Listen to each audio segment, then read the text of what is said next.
പ്രണയതീരം ഭാഗം 8. ഭഗവാനെ നന്നായി തന്നെ തൊഴുതു.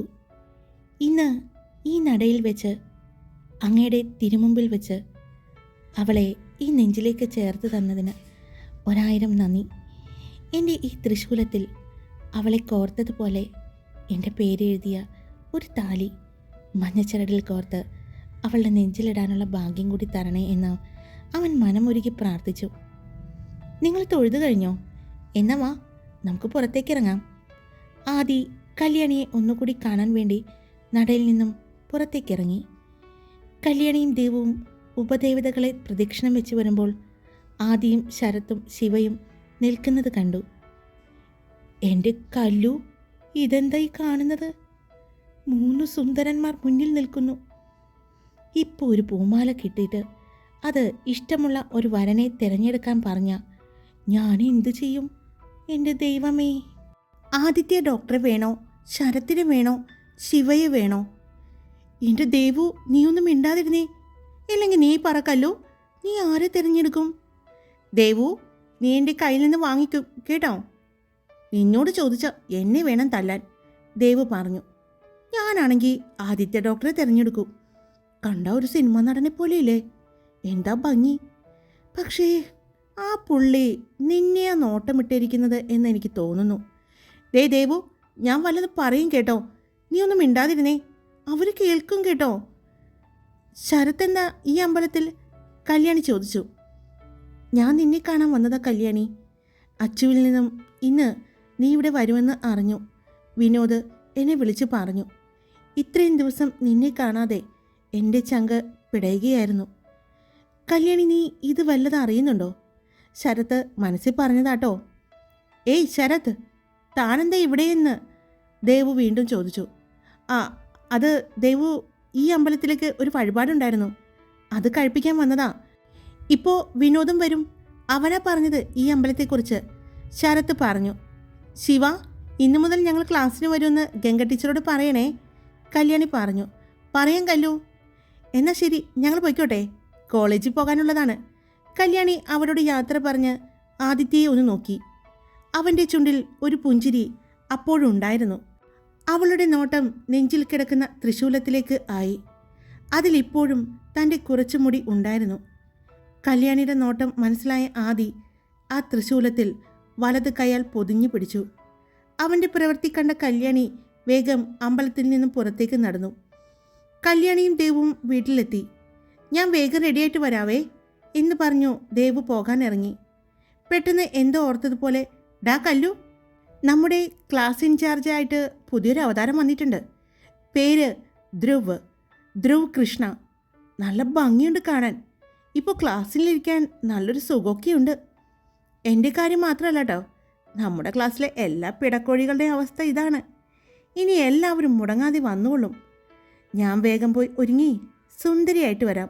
ധ്രുവ് സാറിനെ കാണാനുള്ളതാണ്. ദേവു അതും പറഞ്ഞ് തുള്ളിച്ചാടിപ്പോയി. ഫ്ലാറ്റിലേക്ക് പോകുമ്പോഴും ആദിയുടെ മനസ്സിൽ കല്യാണിയായിരുന്നു. അവൾ അടുത്തു നിന്നപ്പോൾ അവളിൽ നിന്നും പുറത്തേക്ക് വന്ന ശ്വാസത്തിൻ്റെ ചൂട് തൻ്റെ നെഞ്ചിൽ ഇപ്പോഴും ഉള്ളതുപോലെ ആദിക്ക് തോന്നി. ശരത്ത് വിനോദ് വന്നപ്പോൾ ദേഷ്യപ്പെട്ടു. ഇവനെന്താ രാവിലെ തന്നെ കലിപ്പിലാണല്ലോ, കല്യാണിയെ കാണാൻ വന്നിട്ട് കണ്ടില്ലേ? ദൈവമേ, കല്യാണി വന്നില്ലെങ്കിൽ എൻ്റെ കാര്യം തീരുമാനമായി. വിനോദ് മുകളിലേക്ക് നോക്കി മനസ്സിൽ പറഞ്ഞു. എന്താടാ, കല്യാണി വന്നില്ലേ? വിനു ചോദിച്ചു. വരികയും ചെയ്തു, പോവുകയും ചെയ്തു, ശരത്ത് പറഞ്ഞു. ദൈവമേ, നീ കാത്തു. വിനോദ് അതും മനസ്സിൽ തന്നെ പറഞ്ഞത്. അതിന് നീ എന്തിനാ ദേഷ്യപ്പെടുന്നേ? വിനോദ് ചോദിച്ചു. ശരത്ത് അമ്പലത്തിൽ വെച്ചുണ്ടായ കാര്യങ്ങളെല്ലാം പറഞ്ഞു. എടാ ശരത്തെ, അത് യാദൃച്ഛികമായി നടന്നതല്ലേ. ഒരാളുടെ മാലയിലോ കൈച്ചെയിനിലോ ബാഗിലോ മുടി ഉടക്കുന്നത് അത് പലപ്പോഴും നടക്കുന്ന സംഭവമല്ലേ. വിനു ആ സംഭവത്തെ നിസ്സാരമാക്കി കളയാൻ ശ്രമിച്ചു. അത് ശരത്തിന് ഒരു ആശ്വാസം നൽകിയെങ്കിലും ആദിയുടെ മുഖം ഓർക്കുമ്പോൾ അവന് വല്ലാത്ത ദേഷ്യം വന്നു. കല്യാണിയും കൂട്ടുകാരും കോളേജിലെ കാർ പാർക്കിങ്ങിൽ ചെന്ന് ഇറങ്ങുമ്പോൾ തൊട്ടടുത്ത് ഒരു ബ്ലാക്ക് മഹേന്ദ്ര XUV 500 കാർ വന്നു നിന്നു. അതിൽ നിന്നും ഇറങ്ങിയ ആളെ കണ്ട് ദേവുവിൻ്റെയും അച്ചുവിൻ്റെയും സോനുവിൻ്റെയും കിളി പോയി നിൽക്കുകയാണ്. ദേവു കല്യാണിയുടെ അടുത്ത് വന്ന് പറഞ്ഞു. ഇതാടി ഞാൻ പറഞ്ഞ ധ്രുവ് കൃഷ്ണ എന്ന നമ്മുടെ സാറ്. കല്യാണി ധ്രുവിനെ നോക്കി. Blue colour shirt, black colour jean, cooling glass വെച്ച് നീളൻ മുടി പറന്ന് കിടക്കുന്നു. ഫോണിൽ ആരോട് സംസാരിച്ചു കൊണ്ടിരിക്കുമ്പോൾ ഒരു കൈകൊണ്ട് നീണ്ട മുടിയിഴകൾ കോർത്ത് പിടിച്ചിട്ടുണ്ട്. ധ്രുവ് ഫോൺ വെച്ച് തിരിഞ്ഞപ്പോൾ കല്യാണിയും കൂട്ടുകാരെയും കണ്ടു. ഗുഡ് മോർണിംഗ്, ധ്രുവ് പറഞ്ഞു. ഗുഡ് മോർണിംഗ് സർ, ദേവും അച്ചുവും സോനുവും പറഞ്ഞു. തനിക്ക് ഗുഡ് മോർണിംഗ് ഇല്ലേ? ധ്രുവ് കല്യാണിയോട് ചോദിച്ചു. പെട്ടെന്ന് Kalyani yes sir, good morning sir. അപ്പോഴാണ് കാറിൻ്റെ കോ ഡ്രൈവിംഗ് സീറ്റിൽ നിന്നും ഒരു പെൺകുട്ടി ഇറങ്ങിയത്. മെലിഞ്ഞ് നീളൻ മുടിയും മുടി പൊക്കി കെട്ടി ജീൻസും ടീഷർട്ടുമായിരുന്നു അവളുടെ വേഷം. അവൾ കല്യാണിയെ സൂക്ഷിച്ചു നോക്കി. ദേഷ്യമായിരുന്നു അവളുടെ കണ്ണുകളിൽ കല്യാണി കണ്ടത്. ധ്രുവ് ആ പെൺകുട്ടിയെ ചേർത്ത് പിടിച്ചുകൊണ്ട് നടന്നുപോയി. എടാ കല്ലു, അത് ധ്രുവ് സാറിൻ്റെ അനിയത്തിയാണ്, സരയു. ഫസ്റ്റ് ഇയറാണ്, നമ്മുടെ ബാച്ച് തന്നെയാണ്. കല്യാണി അവരെ ഒന്നുകൂടി നോക്കിയതിന് ശേഷം ക്ലാസ്സിലേക്ക് നടന്നു. ധ്രുവ് ക്ലാസ്സിലേക്ക് വന്നു. അറ്റൻഡൻസ് എടുത്തു. കല്യാണിയെ വിളിച്ചു. താൻ ഈ 4 ദിവസം എവിടെയായിരുന്നു? ലീവായതിൻ്റെ റീസൺ ഒന്നും പറയാനില്ലേ തനിക്ക്? അത് സർ, എൻ്റെ ലീവ് പ്രിൻസിപ്പൽ അനുവദിച്ച് തന്നിട്ടുള്ളതാണ്. എൻ്റെ പാരൻസ് കോളേജിൽ റിപ്പോർട്ട് ചെയ്തിട്ടുണ്ട്. ധ്രുവ് ഒന്ന് മൂളുക മാത്രം ചെയ്തു. എന്താ കല്ലു, ഇത്രയും നാളും ഒരു ടീച്ചർമാർക്കും ഇല്ലാത്ത ഒരു സംശയമാണല്ലോ ധ്രുവ് സാറിന്, ദേവു പതിയെ പറഞ്ഞു. എടാ, പുതിയ സാറല്ലേ, അറിയില്ലായിരിക്കും. ക്ലാസ് നടക്കുമ്പോഴും ധ്രുവ് ഇടയ്ക്ക് കല്യാണിയെ ശ്രദ്ധിക്കുന്നുണ്ടായിരുന്നു. ബ്രേക്ക് സമയത്ത് 4 സംഘം ഇലഞ്ഞി മരത്തിൻ്റെ ചോട്ടിൽ ഇരിക്കുമ്പോഴാണ് ശരത്തും കൂട്ടരും അവിടേക്ക് വന്നു. എല്ലാവരും കൂടി സംസാരവും ചിരിയും കളിയുമായി ഇരിക്കുമ്പോൾ മുകൾ നിലയിൽ നിന്നും ധ്രുവും സരയും അവരെ നോക്കുന്നുണ്ടായിരുന്നു. ഏട്ടാ, അവളുടെ കളിയും ചിരിയും കാണുമ്പോൾ എനിക്ക് സഹിക്കാൻ പറ്റുന്നില്ല ഏട്ടാ. ഞാനിതുപോലെ ഒന്ന് ചിരിച്ചിട്ട് പോലുമില്ല എൻ്റെ ജീവിതത്തിൽ, സരയു പറഞ്ഞു. ധ്രുവ് അവളെ ചേർത്ത് പിടിച്ചു. നമ്മളിവിടെ വരെ എത്തിയില്ലേ മോളെ, ഇനി അവളുടെ ചിരികളികൾ അധികം നാൾ ഉണ്ടാവില്ല. ഇത് എൻ്റെ വാക്കാണ്, ഈ ധ്രുവ് കൃഷ്ണയുടെ വാക്ക്. അവൻ്റെ കണ്ണുകളിൽ പക ആളിക്കത്തുകയായിരുന്നു. ഇതിനിടയ്ക്ക് ആദിക്ക് കല്യാണിയോടുള്ള ഇഷ്ടം ചാരുവിന് മനസ്സിലായിരുന്നു. കല്യാണിയോട് ആദ്യേട്ടന് എന്താ ഇഷ്ടം പറയാത്തത്? ചാരു ചോദിച്ചു. ഇതുവരെ അതിനുള്ളൊരു അവസരം കിട്ടിയിട്ടില്ല. ആദ്യേട്ടാ, എന്ത് സഹായം വേണമെങ്കിലും ഈ ചാരു ചെയ്തു തരാം. ഒരുപാട് പൂവൻ കോഴികൾ കല്യാണിയുടെ പുറകെ നടക്കുന്നുണ്ട്. പക്ഷേ അവൾക്ക് അങ്ങനൊരു ഇഷ്ടം ആരോടെങ്കിലും ഉള്ളതായി എനിക്ക് തോന്നിയിട്ടില്ല. നിങ്ങളുടെ കോളേജിലെ രാധിക ടീച്ചർ എൻ്റെ ഫ്രണ്ടാണ്. ശരത് എന്ന് പറയുന്ന പയ്യന് കല്യാണിയെ ഇഷ്ടമാണെന്ന് രാധിക പറഞ്ഞുള്ള ഒരു അറിവാണ്, ആദി പറഞ്ഞു. അയ്യോ, ശരത്തേട്ടനോ? ഞങ്ങളുടെ സീനിയറാണ്. എത്ര പെൺപിള്ളേരുടെ സ്വപ്നമാണെന്നറിയോ ശരത്ത്. പക്ഷെ പുള്ളി ആർക്കും പിടികൊടുത്തിട്ടില്ല. കല്യാണി കൂട്ടുകാരുമായി നല്ല കൂട്ടാണ് ശരത്തേട്ടൻ. അവരുടെ കൂട്ടത്തിലെ അച്ചുവുമായി ശരത്തേട്ടൻ്റെ ഫ്രണ്ട് വിനോദിന് ഒരു അടുപ്പമുള്ളതായി എനിക്ക് തോന്നിയിട്ടുണ്ട്. എന്തായാലും എത്രയും പെട്ടെന്ന് തന്നെ ആദ്യേട്ടൻ കല്യാണോട് സംസാരിക്കണം കേട്ടോ. ഞാൻ സംസാരിക്കും ചാരു, ഇനി അധികം വൈകിക്കില്ല. ചാരുവിനെ കോളേജിന് മുന്നിൽ ഇറക്കി ആദി വീട്ടിലേക്ക് പോയി. കല്യാണിയും കൂട്ടുകാരും കോളേജിലെത്തി. ക്ലാസ്സിലേക്ക് നടന്നു പോകുമ്പോൾ ഒരാൾ വന്ന് കല്യാണി ശക്തിയായി കൂട്ടിയിടിച്ചു. ആ! പെട്ടെന്ന് വീഴാൻ പുറകിലേക്ക് പോയ കല്യാണിയെ ദേവു പിടിച്ചു. കൂട്ടിയിടിച്ച ആളെ നോക്കിയപ്പോൾ സരയും കൂട്ടുകാരും. താൻ ഇത് എവിടെ നോക്കിയാൽ നടക്കുന്നത്? സൂക്ഷിച്ച് നടക്കാൻ പാടില്ലേ? കൂട്ടിയിടിച്ചപ്പോൾ കല്യാണിയുടെ കൈ നന്നായി വേദനിച്ചു. കൈ തടവിക്കൊണ്ട് കല്യാണി ചോദിച്ചു. അത് കൊള്ളാം, ഞങ്ങൾ നോക്കിയാൽ നടന്നത്, ഇങ്ങോട്ട് വന്ന് ഇടിച്ചു കയറിയിട്ട് ഞങ്ങളെ വഴക്ക് പറയുന്നോ? സരയു പറഞ്ഞു. ഞങ്ങൾ വന്ന് ഇടിച്ചെന്നോ? ദേ മോള് ഒന്ന് ആലോചിച്ച് നോക്കിയേ, ആരെയെ വന്ന് ഇടിച്ചതെന്ന്. അല്ല, ഇത്ര തിരക്ക് പിടിച്ച മക്കൾ എവിടെ പോവുകയാണ്? ദേവു ചോദിച്ചു. ഞങ്ങൾ എവിടെ പോയാലും നിങ്ങൾക്കെന്താ? മര്യാദക്ക് നേരെ നോക്കി നടക്കാൻ നോക്ക്, ഇല്ലെങ്കിൽ ഇടിച്ചെന്ന് വരും, സരയു പറഞ്ഞു. അത് തന്നെയാണ് ഞങ്ങൾക്കും നിന്നോട് പറയാനുള്ളത്, മാനത്ത് നോക്കി നടക്കരുതെന്ന്. ദേ കല്യാണിയുടെ കൈ നോക്കി ചുവന്നു, സോനു പറഞ്ഞു. വാടാ, അറിയാതെ പറ്റിയതല്ലേ, വാ നമുക്ക് പോകാം, കല്യാണി പറഞ്ഞു. അതെ, സോറി പറഞ്ഞിട്ട് പോയാൽ മതി, അഖില സരയുവിൻ്റെ കൂട്ടുകാരി പറഞ്ഞു. അത് കൊള്ളാം, ഇതൊരു നടയ്ക്ക് പോവില്ലാട്ടോ കല്ലു, അച്ചു പറഞ്ഞു. അപ്പോഴാണ് അവരുടെ അടുത്തേക്ക് ശരത്തും കൂട്ടരും വന്നു.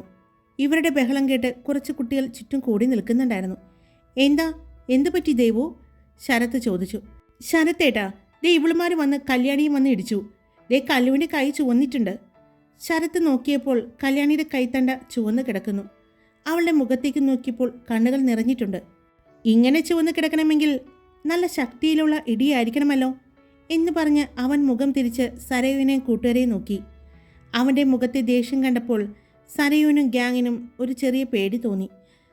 സാരമില്ല, അറിയാതെയല്ലേ, വാ നമുക്ക് പോകാം, കല്യാണി പറഞ്ഞു. നിങ്ങൾ ക്ലാസ്സിലേക്ക് പോയിക്കോ, ശരത്ത് പറഞ്ഞു. കല്യാണിയും കൂട്ടരും പോയതിനു ശേഷം ശരത്ത് സരയുവിനും കൂട്ടർക്കും നേരെ തിരിഞ്ഞു. ഡേ, ഒരു കാര്യം പറഞ്ഞേക്കാം, നിങ്ങൾ ഇവിടെ പുതിയതാ, പക്ഷേ ഇവളുമാരും ഇവന്മാരും പുതിയതല്ല. നീ വന്നപ്പോഴേ സീനിയേഴ്സുമായി അംഗത്തിന് വരികയാണല്ലേ, ശരത്ത് ചോദിച്ചു. സരയുവിന് വല്ലാത്ത ദേഷ്യം വന്നു. പിന്നെ കല്യാണിയുടെ കൈ ചുവന്നിട്ടുണ്ടെങ്കിൽ അതിന് കാരണമായവരുടെ കാരണം ചുവപ്പിക്കാനും എനിക്കറിയാം. എന്നെ നിങ്ങൾക്ക് അറിയില്ല. ഈ ശരത്തിന് മറ്റൊരു മുഖം കൂടിയുണ്ട്, അത് നീയൊക്കെ താങ്ങില്ല. എൻ്റെ പെണ്ണിന് വേദനിച്ച ഞാൻ. അത് പറഞ്ഞ് പൂർത്തിയാക്കും മുമ്പേ വിനോദ് ശരത്തിനെ പിടിച്ചു. ഡാ പോട്ടെ, അറിയാതെയല്ലേ. അത് പറഞ്ഞ് വിനോദ് ശരത്തിനെ മാറ്റാൻ നോക്കിയപ്പോൾ അവൻ്റെ മുഖഭാവം കണ്ട് വിനോദിന് തന്നെ പേടി തോന്നി. വിനോദ് ശരത്തിനെ വിളിച്ചുകൊണ്ട് പോയി. സരയുവിൻ്റെ കണ്ണുകൾ പകയാൽ ആളിക്കത്തി. ഇതെല്ലാം കണ്ടുകൊണ്ട് നിന്ന ധ്രുവിൻ്റെ കൈകൾ ചുരുട്ടി ഭിത്തിയിലിടിച്ചു. ഡാ ശരത്തെ, നീ എന്താ ഇങ്ങനെ? എന്താ നിനക്ക് പറ്റിയേ? എനിക്കറിയില്ല വിനു. കല്യാണിയുടെ കണ്ണുകൾ നിറഞ്ഞു വരുന്ന കണ്ടപ്പോൾ എനിക്ക് എന്നെ തന്നെ കൈവിട്ടു പോയി. അവളുടെ കണ്ണുകൾ നിറയുമ്പോൾ ആ കണ്ണുകളിൽ നിറഞ്ഞുള്ള ആ നോട്ടം, ആ കയ്യിൽ ചുവന്ന പാടും എല്ലാം എൻ്റെ മനസ്സിനെ വല്ലാതെ വേദനിപ്പിച്ചു. അത് കണ്ട ഞാൻ എൻ്റെ നിയന്ത്രണവും വിട്ടുപോയത്, ശരത്ത് പറഞ്ഞു. പോട്ടെ, സാരല്ല. വിനോദ് അവനെ തണുപ്പിക്കാൻ നോക്കി. വാ, നമുക്ക് ക്യാൻറ്റീനിൽ പോയി ഒരു ചായ കുടിക്കാം, വിനോദ് ശരത്തിനെ വിളിച്ചുകൊണ്ടുപോയി. ഇതെല്ലാം കണ്ട് കിളി പോയ പോലെ ചാരു അവിടെ നിൽക്കുന്നുണ്ടായിരുന്നു. ആദ്യേട്ടൻ പറഞ്ഞത് ശരിയാണ്, കല്യാണിയെ ശരത്തേട്ടന് ഇഷ്ടമാണ്. എൻ്റെ ദൈവമേ, എന്താകുമോ എന്തോ. ധ്രുവ് സരയുവിൻ്റെ അടുത്തേക്ക് വന്നു. ഏട്ടാ, കല്യാണിയെ ശരത്തിന് ഇഷ്ടമാണെന്ന്. അതെനിക്ക് നേരത്തെ സംശയം തോന്നിയതാ, ഇന്നത് ശരിയാണെന്ന് മനസ്സിലായി, ധ്രുവ് പറഞ്ഞു. ശരത്തിന് കല്യാണിയോടുള്ള പ്രണയം അവൻ്റെ വാക്കുകളിലും കണ്ണുകളിലും ഞാൻ കണ്ടു ഏട്ടാ. എനിക്കത് സഹിക്കാൻ പറ്റുന്നില്ല ഏട്ടാ. ഇല്ല മോളെ, അവളെ സ്നേഹിക്കാനായി ഈ ഏട്ടൻ ആർക്കും വിട്ടുകൊടുക്കില്ല. അവളെ എനിക്ക് വേണം, ഈ ധ്രുവ് കൃഷ്ണയ്ക്ക്. സ്നേഹിക്കാനല്ല, ഓരോ ദിവസം വേദനിപ്പിക്കാനായി എൻ്റെ മുന്നിൽ അവൾ ഉണ്ടാകണം. കല്യാണി, ഞാൻ ആർക്കും വിട്ടുകൊടുക്കില്ല. ഓരോ ദിവസവും നിന്നെ ഞാൻ ഇഞ്ചിഞ്ചായി കൊല്ലും, മനസ്സിൽ പറഞ്ഞു. അതെ, നാളെ മുതൽ കോളേജിൽ 3 ദിവസത്തെ മെഡിക്കൽ ക്യാമ്പ് നടക്കുന്നുണ്ട്. രാവിലെ കോളേജ് ഓഡിറ്റോറിയത്തിൽ വെച്ചാണ് ഉദ്ഘാടനം. നിങ്ങൾ അറിഞ്ഞോ? രാഹുൽ ചോദിച്ചു. രാവിലത്തെ ബഹളത്തിന് ശേഷം കല്യാണിയും കൂട്ടരും ശരത്തും കൂടി ഇലഞ്ഞിമര ചോട്ടിൽ ഇരിക്കുമ്പോഴാണ് രാഹുൽ വന്ന് പറഞ്ഞത്. ടാ, ഞങ്ങൾ അറിഞ്ഞു. നീ കിടന്ന് തൊള്ള കീറണ്ട. വെറുതെയല്ല നിന്നെ എല്ലാവരും FM റേഡിയോ എന്ന് വിളിക്കുന്നത്, കൃഷ്ണ പറഞ്ഞു. നീ പോടാ, ഞാൻ ഉള്ളത് കൊണ്ടാണ് നിങ്ങളെല്ലാവരും പുതിയ പുതിയ ന്യൂസുകൾ വേഗത്തിൽ അറിയുന്നത്, രാഹുൽ പറഞ്ഞു. കലു, നീ എന്താ മിണ്ടാതിരിക്കുന്നത്? എന്തു പറ്റിയടാ? അച്ചു ചോദിച്ചു. ഒന്നുമില്ലടാ, നമുക്ക് പോകാം. എനിക്കെന്തോ ഒരു സുഖം തോന്നുന്നില്ല, കല്യാണി പറഞ്ഞു. വിനോദ് എന്തോ ചോദിക്കാൻ വന്നപ്പോഴേക്കും അച്ചു കണ്ണുകൊണ്ട് വേണ്ട എന്ന് തല ചലിപ്പിച്ചു. പിന്നെ ആരും ഒന്നും പറഞ്ഞില്ല. വൈകിട്ട് ആദി ഹോസ്പിറ്റലിൽ നിന്ന് വരുമ്പോൾ ചാരു ഗാർഡൻ ഏരിയയിൽ ഇരിക്കുന്നുണ്ടായിരുന്നു. അവളെ കണ്ട് ആദി അങ്ങോട്ട് ചെന്നു. ചാരു, മോളിന്ന് വലിയ ആലോചനയിലാണല്ലോ. അപ്പോഴാണ് അടുത്ത് നിൽക്കുന്ന ആദിയെ ചാരു കാണുന്നത്. ആദിയേട്ടൻ എപ്പോൾ വന്നു? ഞാൻ ദേ വന്നു നിന്നതേയുള്ളൂ. ഞാൻ വന്നു നിന്നതുപോലും അറിയാതെ എന്താ ഇത്ര വലിയ ആലോചന? ആദി ചോദിച്ചു. ആദിയേട്ടാ, ഞാൻ ആദിയേട്ടനെ കാണാനിരിക്കുകയായിരുന്നു. എനിക്കൊരു കാര്യം പറയാനുണ്ടായിരുന്നു. എന്താടാ, എന്താ കാര്യം? ആദി ചോദിച്ചു. ചാരു രാവിലെ കോളേജിൽ നടന്ന കാര്യങ്ങളെല്ലാം ആദിയോട് പറഞ്ഞു. ശരത്തിൻ്റെ പെരുമാറ്റം എല്ലാം പറഞ്ഞു. ആദി എല്ലാം കേട്ട് ചാരുവിനെ അടുത്തിരുന്നു. ഏട്ടാ, ഇനി അധികം താമസിപ്പിക്കാതെ കല്യാണൊരു കാര്യം പറയണം. മറുപടി എന്തുമാകട്ടെ, ആദിയേട്ടൻ്റെ ഇഷ്ടം അവളോട് പറയണം. നാളെ ഞങ്ങളുടെ കോളേജിൽ 3 ദിവസത്തെ മെഡിക്കൽ ക്യാമ്പ് നടക്കുന്നുണ്ട് ആദിയേട്ടാ. ആദി അവളെ നോക്കി ചിരിച്ചു. ആ ചിരിയിൽ അവൾക്ക് എന്തോ ഉള്ളതുപോലെ തോന്നി. എന്താ ആദിയേട്ടാ ഒരു ചിരി?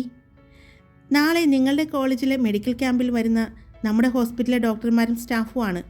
നിങ്ങളുടെ കോളേജ് മാനേജ്മെൻറ്റും നമ്മുടെ ഹോസ്പിറ്റലും തമ്മിൽ ഒരുമിച്ച് നടത്തുന്ന ഒരു ബോധവൽക്കരണ പരിപാടി കൂടിയാണ്. ബ്ലഡ് ഡൊണേഷൻ, ഓർഗൻ ഡൊണേഷൻ എന്നിവയെക്കുറിച്ച് യുവതലമുറയെ ഒരു ബോധവൽക്കരണം. കാർഡിയോളജി, ഒഫ്താൽമോളജി, ഡയബറ്റോളജി, ഡെൻ്റൽ, അങ്ങനെ എല്ലാ വിഭാഗവും ഈ മെഡിക്കൽ ക്യാമ്പിൽ ഉണ്ടാകും. പിന്നെ നാളെ ചാരുവിന് ഒരു സർപ്രൈസ് കൂടിയുണ്ട് എന്ന് പറഞ്ഞ് ആദി ഫ്ലാറ്റിലേക്ക് പോയി. രാത്രി ആദിയുടെ മനസ്സിൽ കല്യാണോട് സംസാരിക്കുന്നതിനെക്കുറിച്ച് ആലോചിച്ചിരിക്കുമ്പോഴാണ് ഫോൺ റിങ് ചെയ്തത്. കൈലാഷായിരുന്നു. ഡാ ആദി, എങ്ങനെയുണ്ട്? അവിടെ സുഖമാണോ നിനക്ക്? നിന്നെ സമ്മതിക്കണം എൻ്റെ ആദി. നീ എങ്ങനെയാണ് ഈ ബിസിനസ്സും ഡോക്ടർ ജോലിയും ഒരുമിച്ച് കൊണ്ടുപോകുന്നത്? കിച്ചു ചോദിച്ചു. കിച്ചു, വേണ്ട, നീ കളിയാക്കണ്ട. ഇല്ലടാ, ഞാൻ കാര്യമായിട്ട് ചോദിച്ചതാ.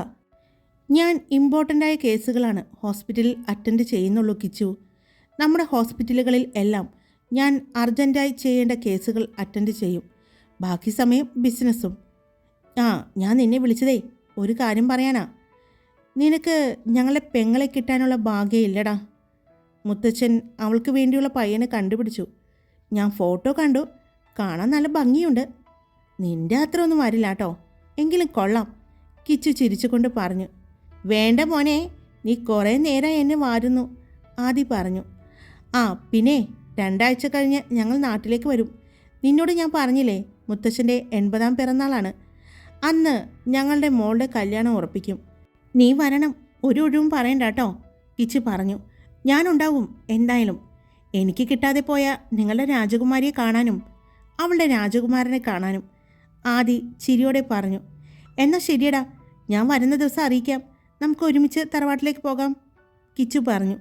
ഓക്കേടാ, ശരി, എന്നാൽ ഗുഡ് നൈറ്റ്.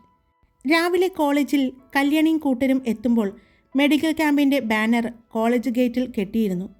എല്ലാവരും കോളേജിൻ്റെ ഓഡിറ്റോറിയത്തിലേക്ക് പോയി. അവിടെയാണ് മെഡിക്കൽ ക്യാമ്പിൻ്റെ ഉദ്ഘാടനം നടക്കുന്നത്.